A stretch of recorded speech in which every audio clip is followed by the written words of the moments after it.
তাহলে আমরা প্রথম প্রশ্ন দেখি। প্রথম প্রশ্ন কি বলেছে? বলেছে 6372819923 ডিজিটাল সাম নির্ণয় করতে হবে। আমি কি শিখিয়েছিলাম? আমি বলেছিলাম যে যখনই আমরা 9-এর সাথে কোনো সংখ্যাকে যোগ করি, আমাদের ডিজিটাল সাম সেই সংখ্যাটাই আসে। তাহলে যেমন দেখি, আমরা 9-এর সঙ্গে 3 যোগ করি, তাহলে কত আসবে?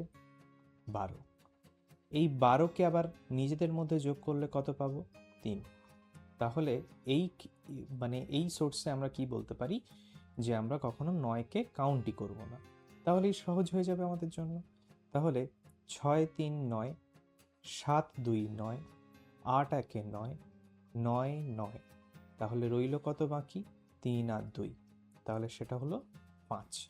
এবং এছাড়াও আমরা এই পুরোটাকে যদি যোগ করি, আমরা কত পাবো? আমরা পাবো 50। 50কে নিজেদের মধ্যে যোগ করলে পাবো 5। ওকে, তাহলে ডিজিটাল সাম আমরা কিভাবে বার করি আশা করি বুঝে গেছি আমরা।